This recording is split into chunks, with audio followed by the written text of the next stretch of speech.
And welcome to Show Up Dad. This is a podcast created for hardworking fathers. At the Show Up Dad, we recognize that fathers providing for their children is certainly important. But when men truly understand their unique role and gain the knowledge and skills to be great fathers, they can transform and impact future generations. Today's guest is Phil Johnson. For the past 21 years, he's been an executive coach assisting organizations to bet on themselves by developing their emotional intelligence. Hard times create hard men. Phil went through hard times, which helped him develop the emotional intelligence he needed to succeed in today's life. Welcome to our show, Phil. Thanks, David. It's a pleasure to be on your show. Absolutely, man. Thank you for coming on here on our 4th of July. Congratulations. Yeah. So as always, I want you to just kind of open up about your struggle and your why. If you can share with our audience, that'd be great. Sure. So for the last 21 years, I've been an executive coach working with executives and organizations all over the world, helping them to get better results by developing their emotional intelligence. And I think it's critically important for all of us, not just men, but women and everybody, because we're facing a tsunami of change. And we've got a 500 million year old brain that doesn't like change.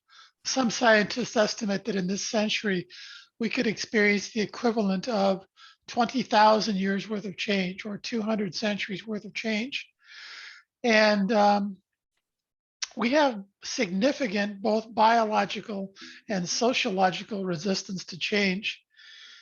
And let me just give you one example of the biological resistance we have to change. Whenever we take an action that moves us outside of our comfort zone, there's a part of our old lizard brain called the amygdala that doesn't want us to leave the safety of our cave. And if we do, it secretes a hormone into our bloodstream called cortisol, and that causes the executive center of our brain, our prefrontal cortex, to shut off, and we go into what psychologists refer to as an amygdala hijack. We go into fight, flight, or freeze mode. And when that happens in conflict situations, often people die. And when it happens in business or personal situations, relationships die. We burn trust. So that if you think of as an analogy, if you think of your amygdala as a very frightened 4-year-old child, the development of our emotional intelligence acts like a big brother or a big sister to quiet the amygdala response down and better enable us to feel the fear and anxiety that change and innovation creates in us and move through it towards what it is we're trying to achieve, as opposed to allowing that fear and anxiety to keep us stuck in our comfort zones.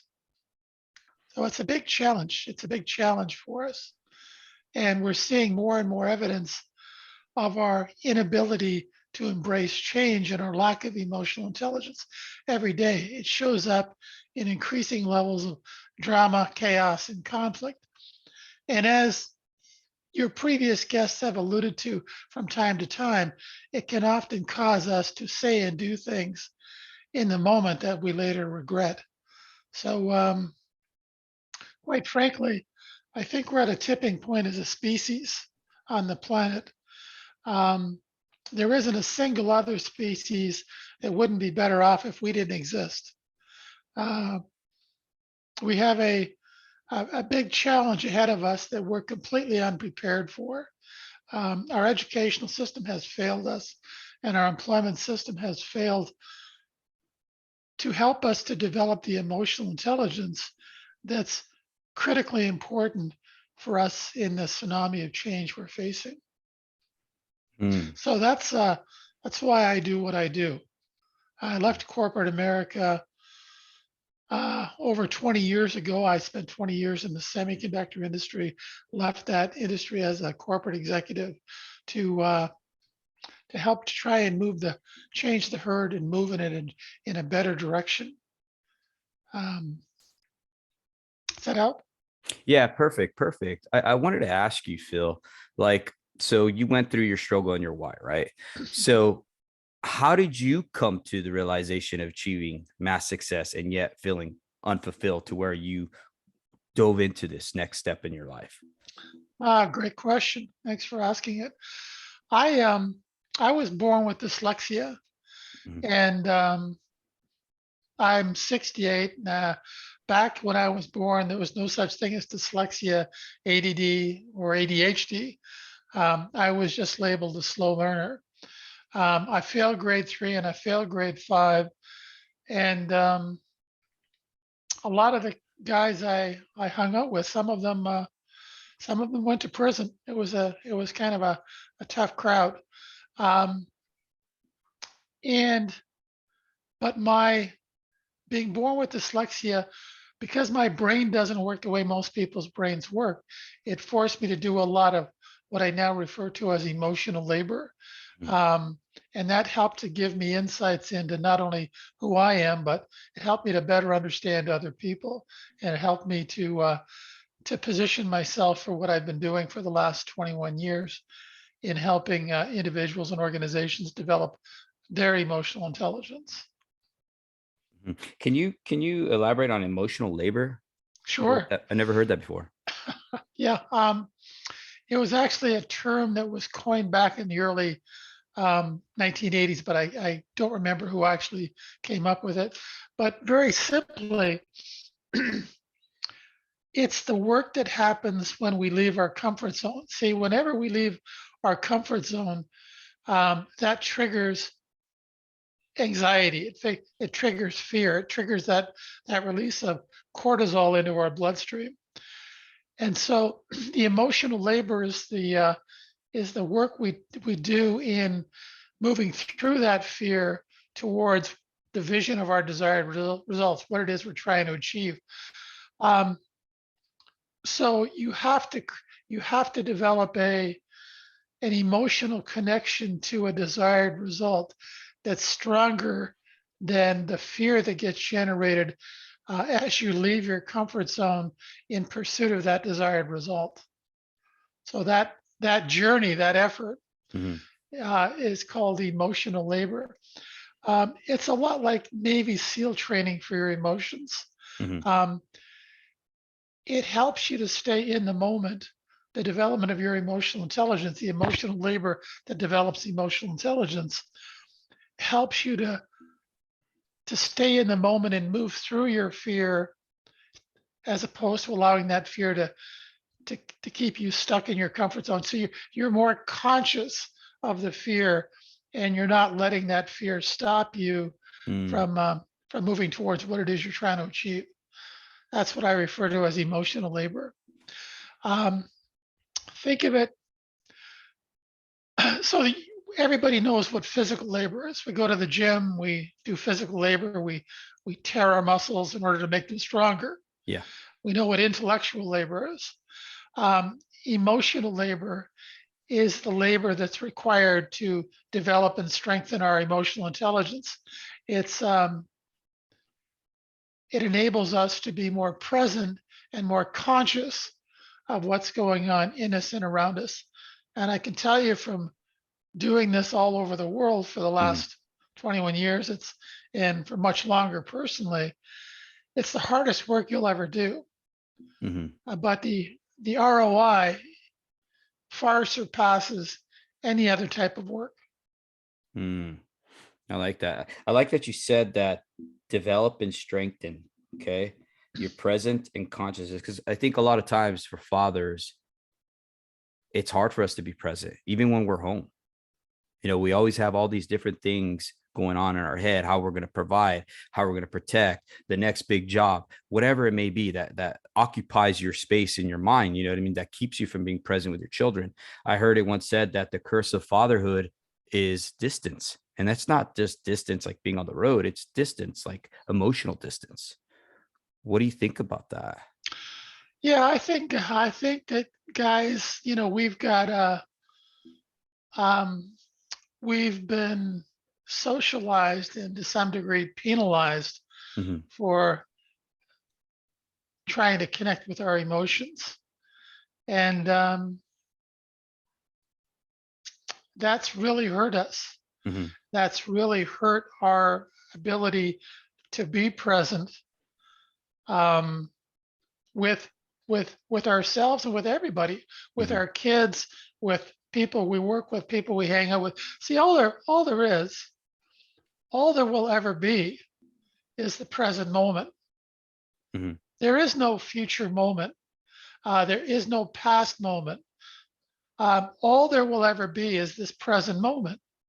Um, and we share the present moment with everybody on the planet. The present moment is the only time where we can take an action and generate a result. Mhm. And most of us don't live in the present moment. We're trying to get to some mystical future better moment. We're standing in the shower or doing whatever, um, or we're thinking about some past moment, but we're not actually present in the moment. Mhm. Um, so the more present you become Mhm. in the moment, the more influential you become. So if you're not present, if you're listening to your if somebody's trying to talk with you or you and you're not present, you're not really hearing them. You're hearing the words, but you're not really listening. Mhm. And that really burns trust. Yeah. So I think that Wow. we're a lot of what challenges us is the need to solve problems and generate results. Um, but if that pulls us out of the present moment, then we're really damaging our relationships with other people and with ourselves. Mhm. So, Man, and that goes in everything, every aspect of our lives, from our children, yep, to our spouses, to being a boss at work, to the superintendent of a line company or whatever. If you completely just tune out and not listen to what your people are saying to you, yeah, man, that's just burning those trust bridges. yeah.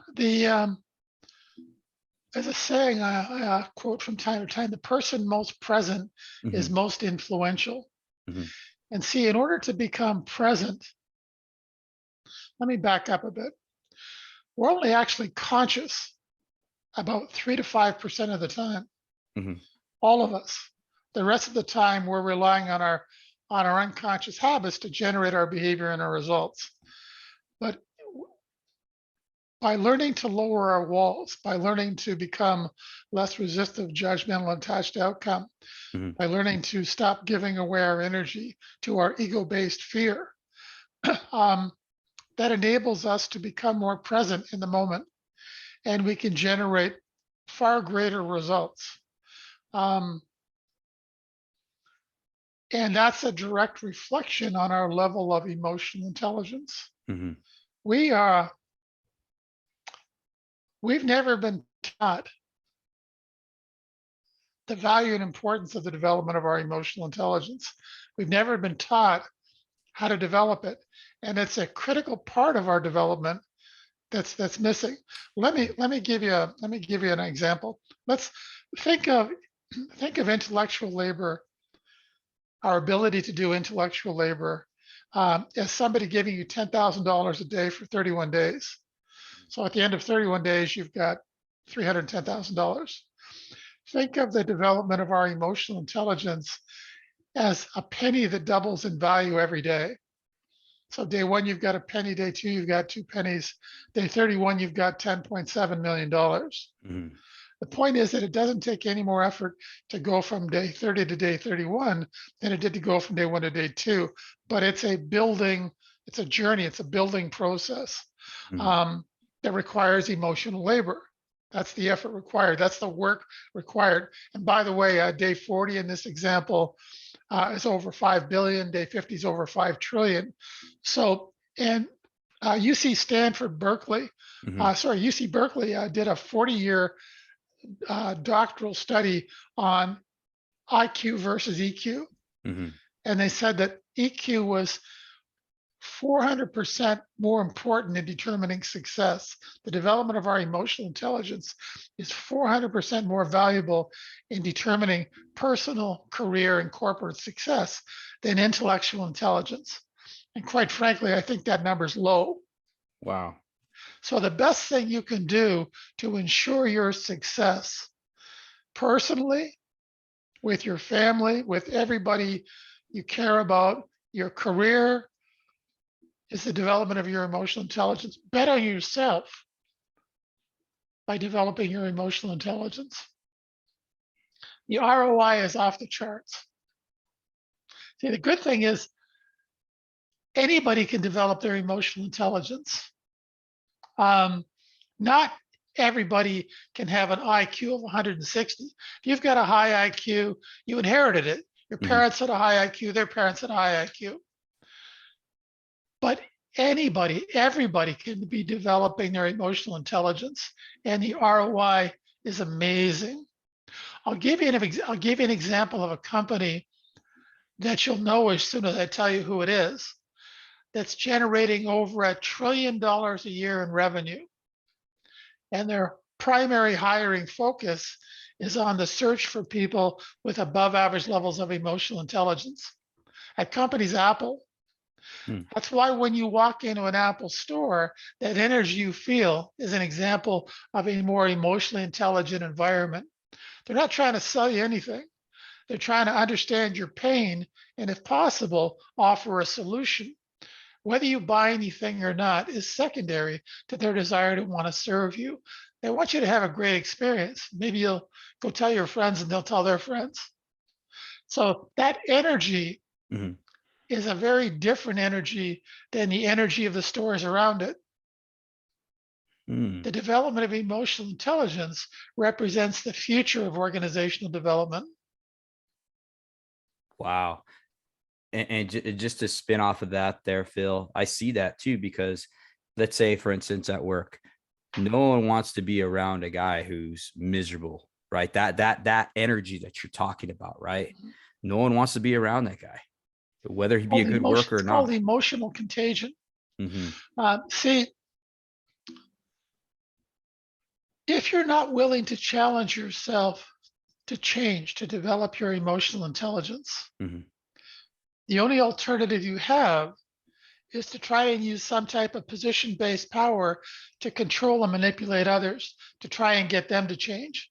And quite frankly, that's what we've been doing for a very, very, very long time. And it doesn't work. The current level of employee engagement, according to Gallup, worldwide, is about 13%. Low levels of employee engagement are costing the US economy alone over $1 trillion a year. And there's almost a one-to-one correlation between the level of employee engagement and the level of customer engagement. So if your employees don't feel engaged, guess what? Neither do your customers. And that comes right back to the family. If you're not willing to lower your walls, if you're not willing to do the emotional labor of becoming less resistant, judgmental, and attached to outcome, you're actually trying to steal the energy of everybody around you, including family members. See, when we give away our energy, it causes us to raise our walls and creates an energy deficit in us that we have to replace by trying to steal energy from others. So it causes us to create the drama, chaos, and conflict that we need to feed off of. And it doesn't matter whether it's family members, employees, anybody. We're trying to get them to raise their walls and give them our energy. And that's happening all the time.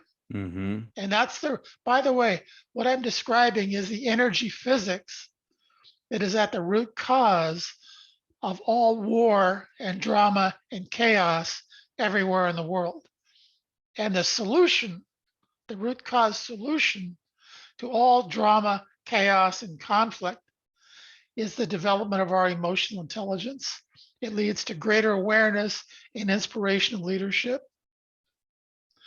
So if you want to inspire your kids, If you want to be a better dad, a better husband, a better whatever, Mhm. um, develop your emotional intelligence.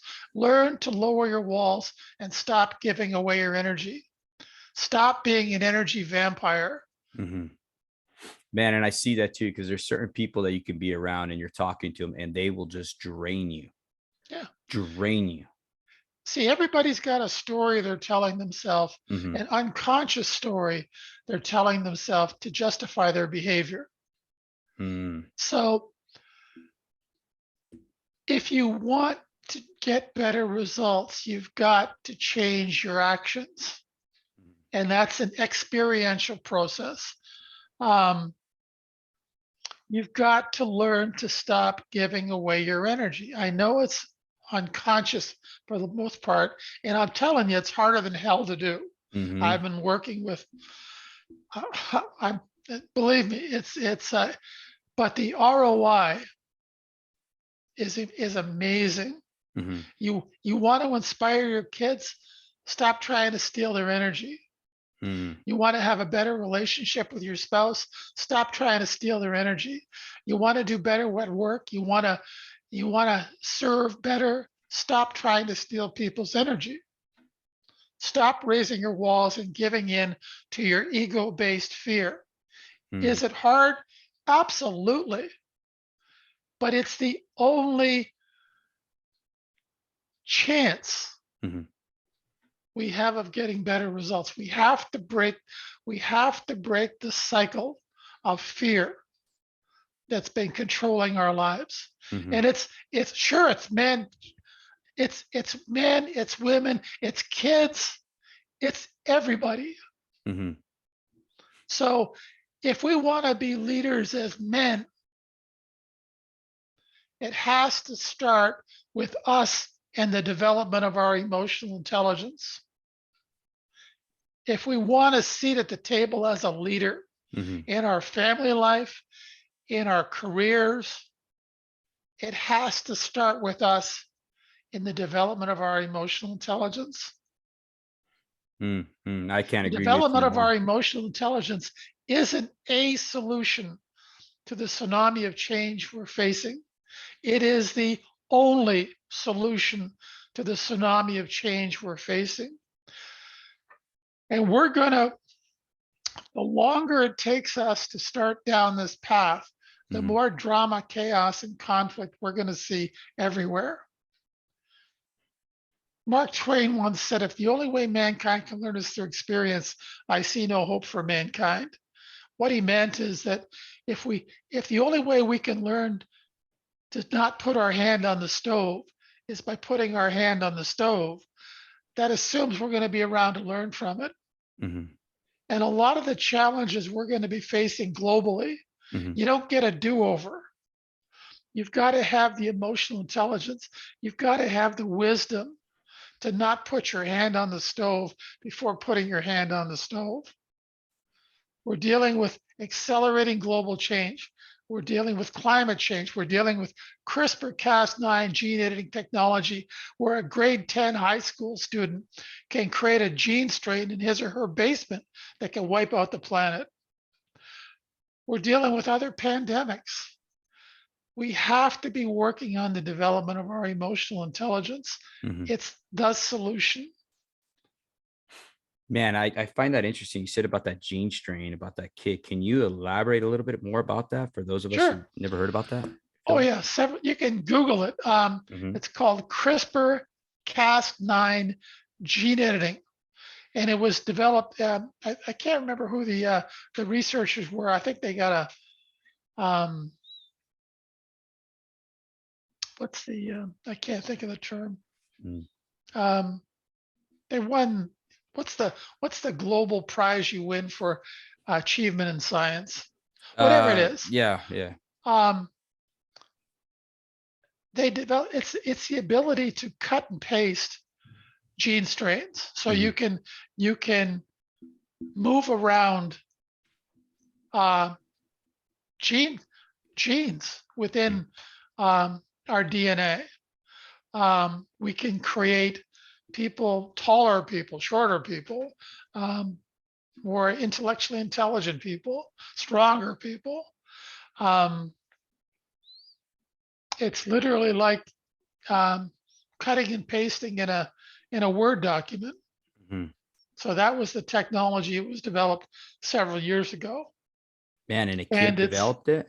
pardon. A kid developed it? Oh no, no, no, no! Oh, It was two scientists. two scientists, okay. Um, but I'm saying that the technology is very straightforward, Mhm. and it wouldn't take a lot to learn how to do that and Mm. experiment in your basement. Wow. Yeah, I'm looking it up now. It was April 9th, 2021, Journal Cell. Researchers at UC San Francisco and Whitehead Institute described a novel CRISPR-based tool called CRISPR off, which allows scientists to switch off almost any gene in human cells without making a single edit to the genetic code. Yep. Wow. Holy smokes, man, that's crazy. So it's we can make mistakes. I mean, and create a gene strain that um, creates catastrophic results. Mm-hmm. Mm-hmm. So it's kind of like we're on the Titanic Mm-hmm. and there's about 12 icebergs out there. And we really need to be able to we really need to be developing emotional intelligence Mm-hmm. to be able to navigate our way around them. I agree too, because even Steve Farrar, he's an author who passed away recently. A guy I look to a lot for my development of my emotional intelligence. He said that as fathers, our job is to be that point man to navigate as being a moral compass, right, for our children, for our families, to be able to really guide them through, like you said, the icebergs out there. Yeah, leadership requires us to leave the herd Mm-hmm. in order to lead it in a better direction. It requires us to leave our comfort zone in order to lead others in a better direction. We have to be developing our, we develop our leadership, we become inspirational leaders by developing our emotional intelligence. So if we're not doing that first, Mm-hmm. we're not leaders. See, the real test of leadership is followers. Mm-hmm. If you need a title in order to get people to follow you, you're not a leader. And that title can be dad. If your behavior, if your actions don't inspire people to follow your example, you're not a leader. Mm-hmm. So you have to develop the emotional intelligence, the awareness to serve Mm-hmm. as opposed to manipulating control. Mm-hmm. And that comes from learning to stop giving away your energy in the process of developing that emotional intelligence. Mm-hmm.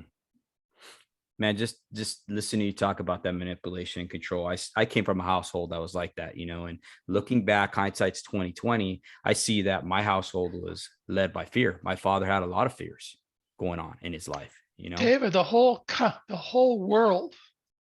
the whole world is manipulated and controlled by fear. Mm, We live in a toxic environment where yes. people are constantly unconsciously raising their walls and giving away their energy and simultaneously needing to steal the energy from other people because they're unconsciously giving away their own. We saw that with the toilet paper shortage. Fear, propaganda, people started buying all kinds of toilet paper, taking it out of fear. I mean, You see it everywhere.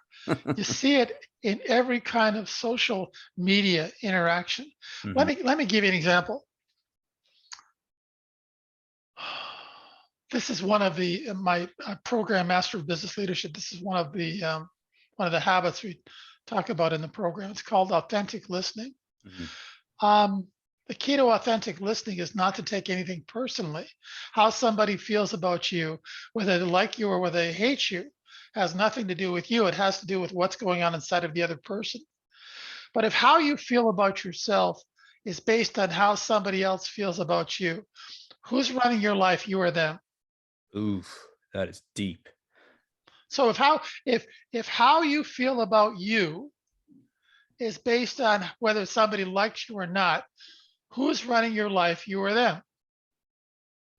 They are. Right. So you're unconsciously giving away your energy to the other person to determine how you should feel about yourself, Hmm. right? Yeah. That's what happens in social media all the time.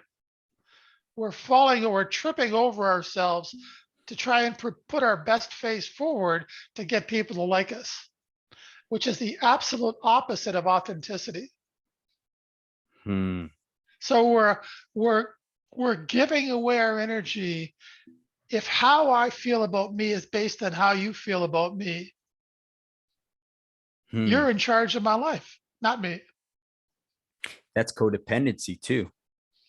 Right, right. So Hmm. the other person really doesn't want to be responsible for your life. Hmm. And really, you don't want them to be. So it's a lose lose situation. Man, wow. That's interesting that you brought that up because me and my wife were just discussing that the other day.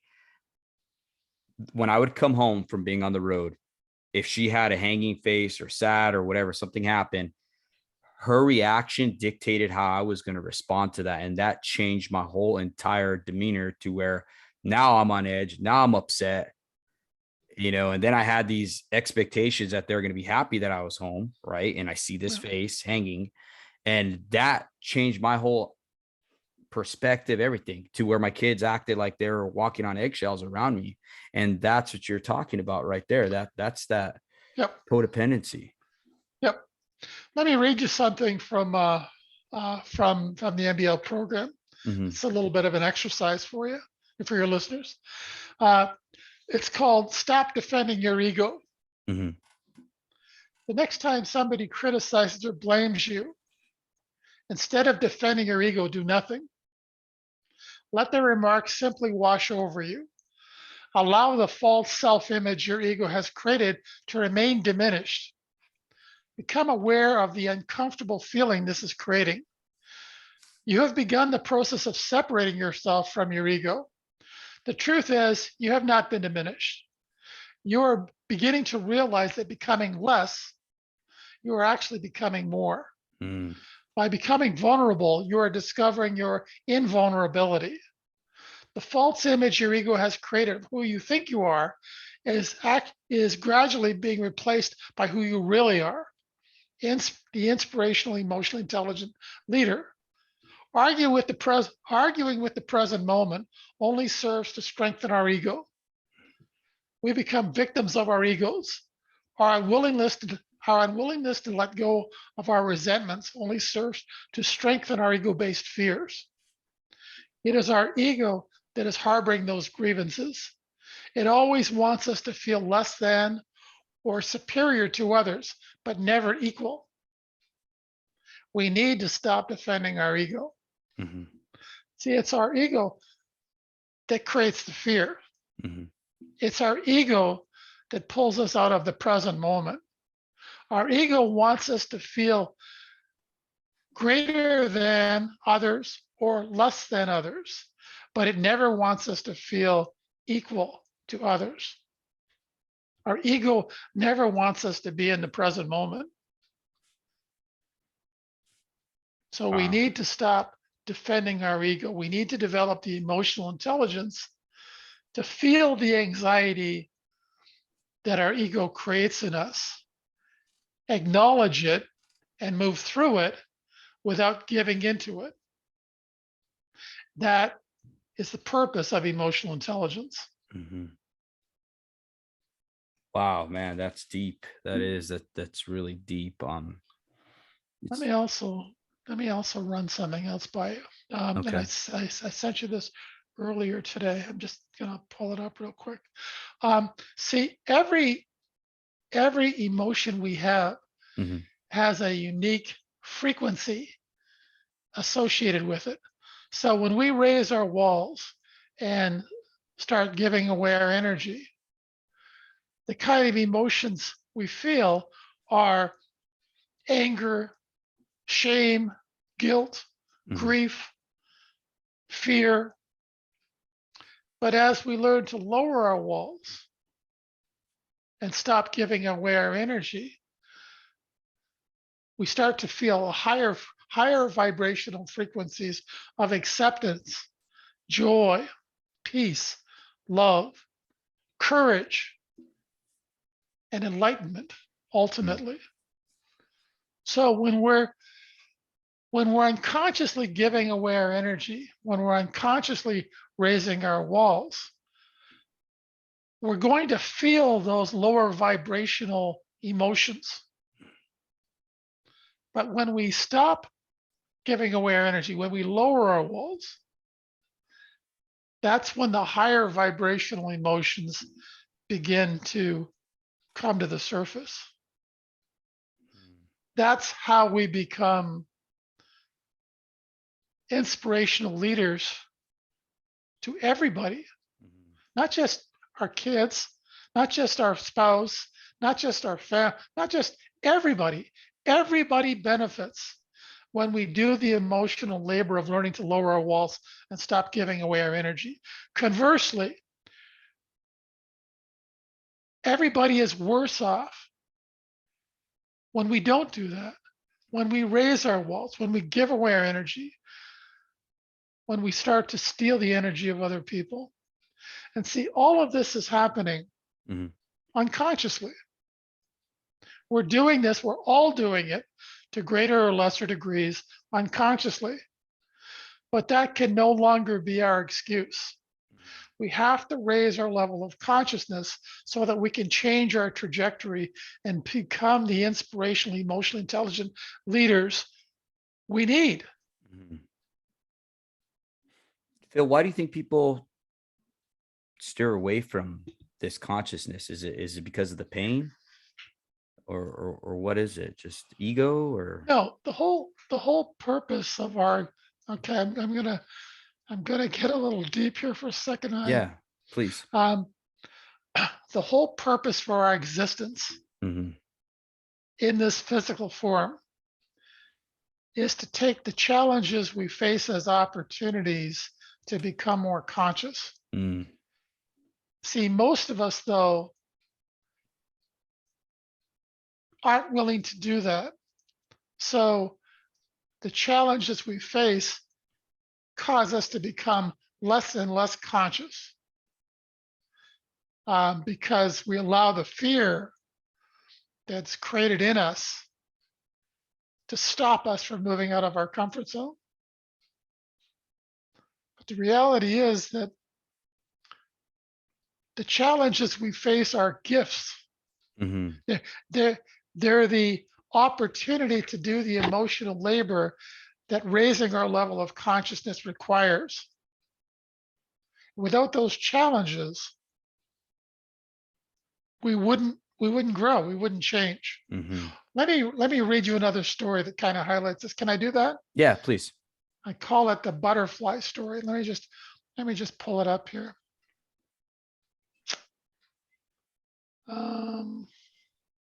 This is fun. Hang on. This is what I do all day long, by the way. No, I love it. There it is. There it is.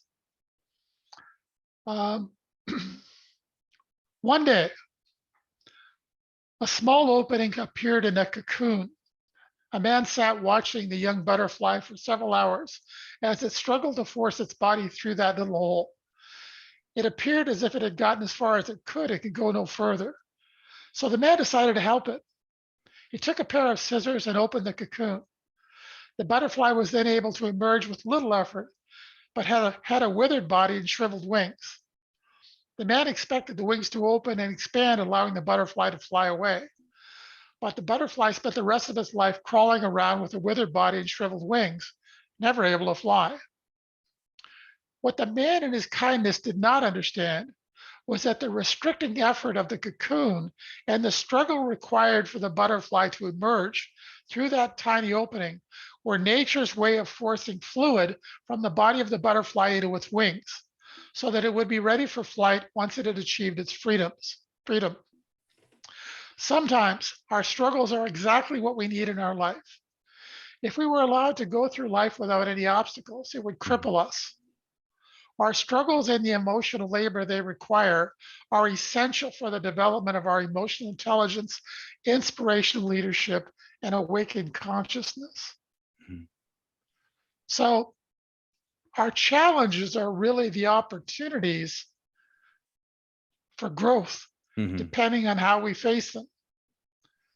And most people actually run away from their challenges. They run away from their ego-based fear, and our unwillingness to do the emotional labor that this requires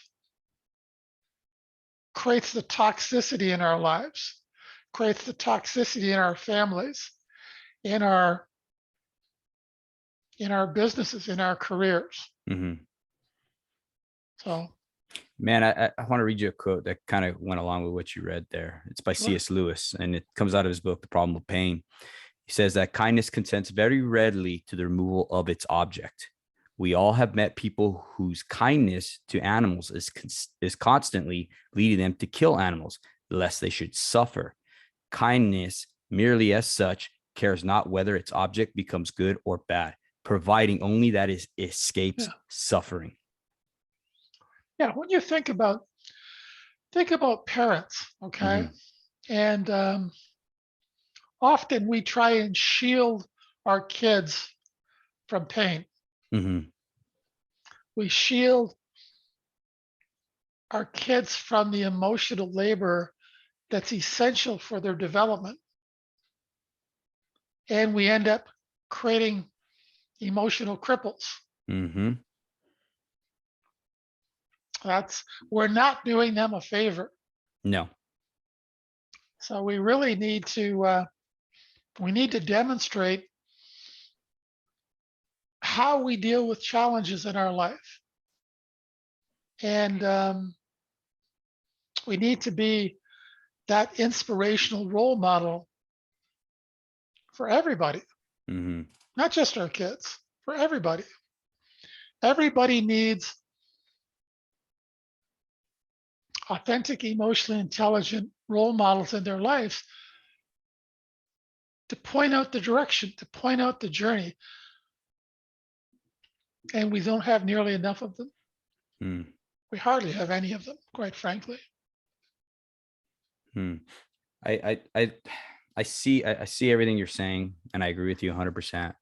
Um, for me to develop my emotional intelligence, it's kind of sad to say, but I had to go through a lot of pain, and Mhm. one of the books that I read a lot, I'm going to go back to it again, is C.S. Lewis, The Problem of Pain. He says we can ignore every pleasure, right? But pain insists on being attended to.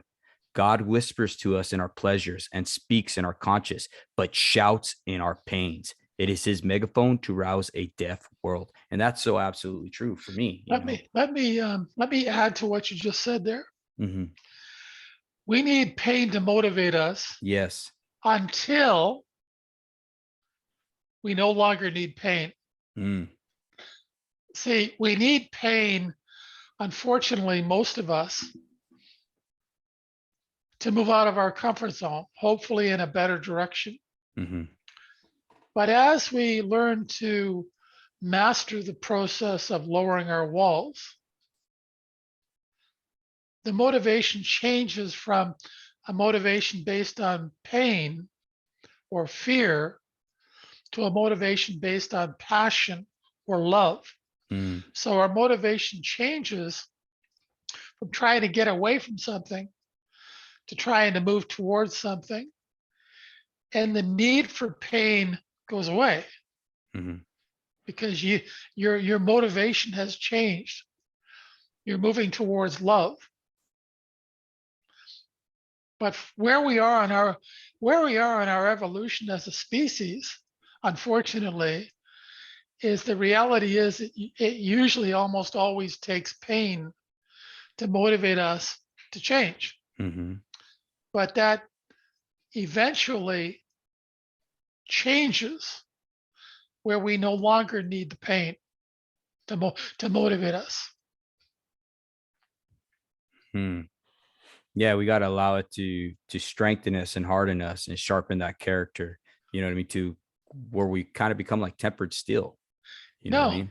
no, it doesn't harden us. Mm, It gets us to lower our walls mm, and relax into the present moment. We, when we're trying to be hard, hmm that's when we're most vulnerable. That's when we're that's when we're giving away our energy to our ego-based fear. hmm The key to stop doing that is to lower our walls, hmm is to demonstrate that vulnerability, which really isn't vulnerability at all. It's we need to distance ourselves from our egos. hmm See, our egos are never going to be satisfied, no matter how big a house you've got, no matter how much money you have, no matter how many 3-pointers you can make if you're playing basketball. It's never going to be enough. Your hmm ego is never going to be satisfied. It's like it's a part of our development. It's a part of our evolution that's no longer needed. It's like our appendix. It's no longer needed. So by developing our emotional intelligence, we're actually able to distance ourselves from our ego-based fear, and we become the observer of our ego. hmm See, when somebody cuts you off in traffic, a complete stranger, your ego takes it personally. hmm That's the way it's always going to react. Yeah.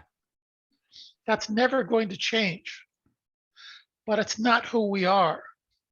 We're not our egos. hmm The reality is we are the observer of our egos. I like that. And Yeah. how we get in touch with that part of us that's the observer of our egos is we need to learn to lower our walls and stop giving away our energy. And And that's what I teach people how to do in the Master of Business Leadership program. mhm. And it's so true. I mean, even when you're just talking about the road rage incident, right? I remember there was a road rage incident over in New Mexico. Guy cut off this other man on the freeway. Father had a big ego. Just for that split second, he let that ego get the best of him and rule him. Next thing you know, he's driving fast, chasing after this punk kid in this car because he cut him off. What does the kid do? He turns around and opens fire on the freeway into his car. Now, the father stopped, right? Only to, you know, be all of a sudden come out of his rage because of the crying in the back. His daughter was shot and killed, all because of that split moment of him not taming that ego, giving into it. It's called an amygdala hijack. Uh-huh. So here's the thing. In order for somebody to keep their walls up, Mm-hmm. in order for a person to feed their ego, they have to get you to raise your walls. Mm-hmm. If you don't raise your walls, they have to lower theirs. That's leadership. So think of the old days, USSR, launching ICBMs. So one side launches, the other side says, screw you, and they launch too. Mm-hmm. And it escalates. Mutually assured destruction. The only way that stops is if one side doesn't launch. Mm-hmm. So if when somebody raises their walls and tries to get you to raise your walls, if you have the emotional intelligence to not take the bait, to keep your walls down, they have to lower theirs. It's Mm-hmm. physics, it's energy physics. And that's how you become an inspirational leader. Mm-hmm. Because if somebody's actions causes you to raise your walls, Mm-hmm. who's running your life? You or them. They are. Yeah. Everybody else in the world is running your life. Mm. You're unconsciously giving away your energy to anybody and everybody to run your life. Mm. Leadership requires agency,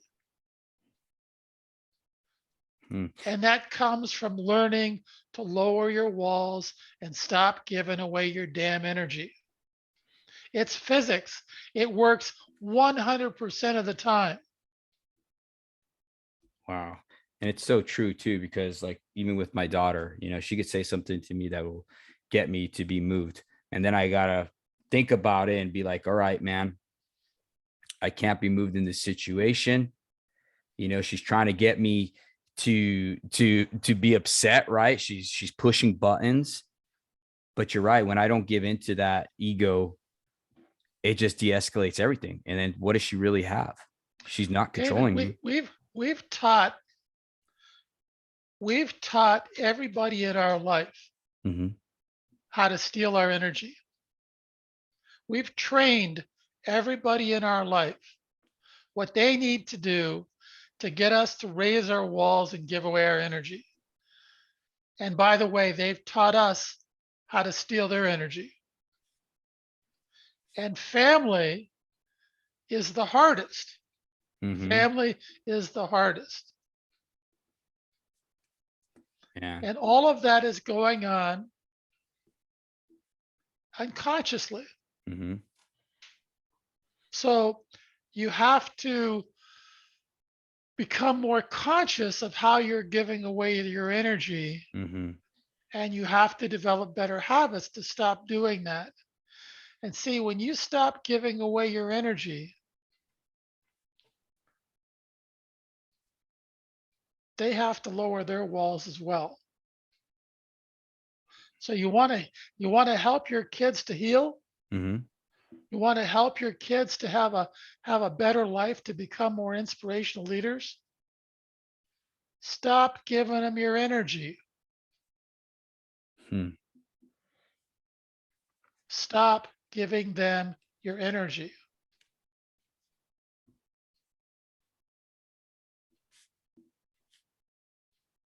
You want to help them. That's how you help them. And it's crazy that you say that, because it's so true. I'm just like when you're speaking, I'm just looking back, I'm hearing you, I'm listening to you, and I'm just having all these different situations that pop up in my head of what I could have done in these certain situations.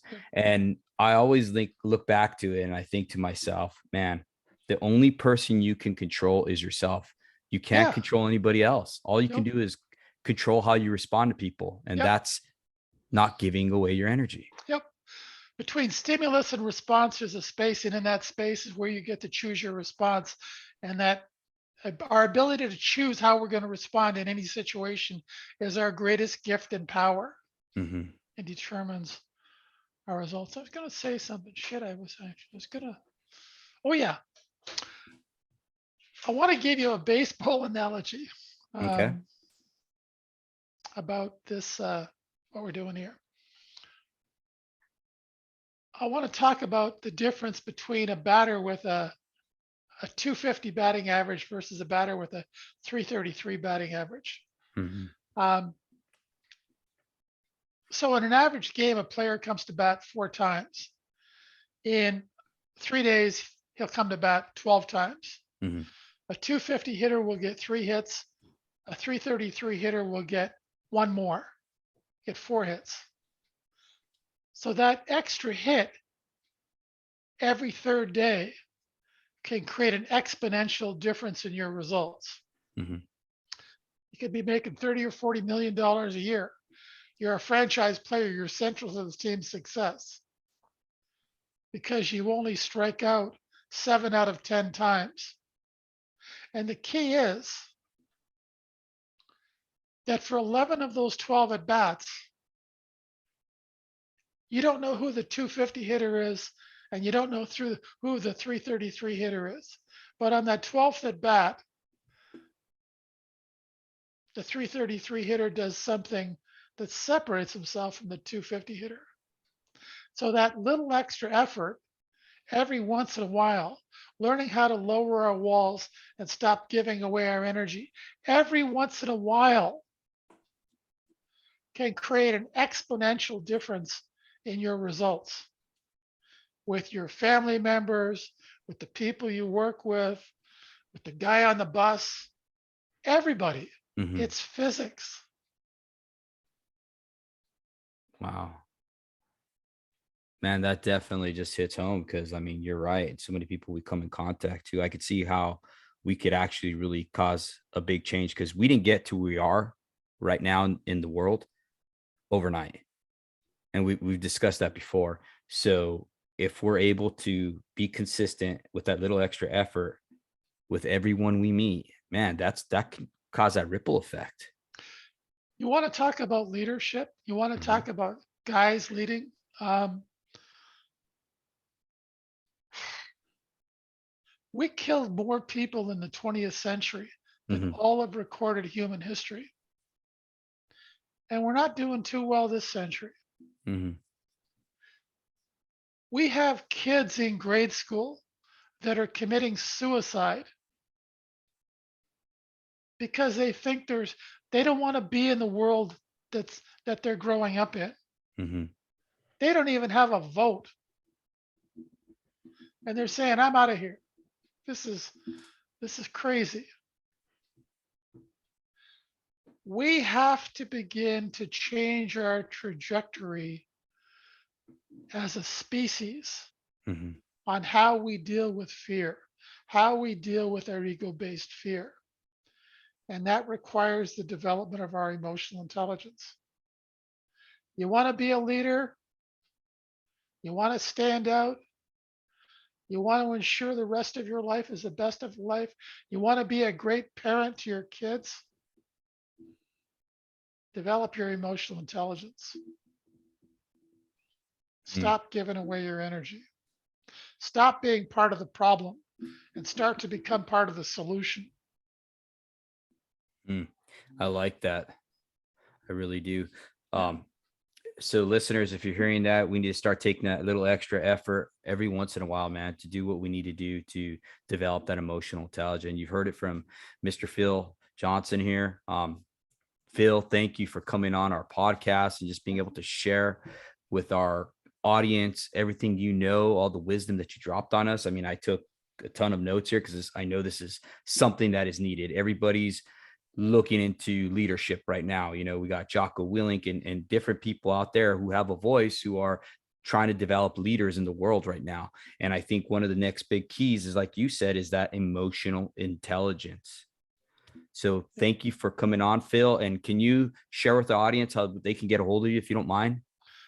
Um, yeah, you can put my calendar link in your show notes if you want. I'd be happy to talk with anybody that's interested in having a Okay. conversation. Absolutely. Perfect. Well, thank you once again for coming on here, Phil. This time went by quick. I appreciate you and all that you do. And we'll be talking at you soon. Thank you. Thanks, David, and thanks for the work you're doing as well. Absolutely, brother. God bless.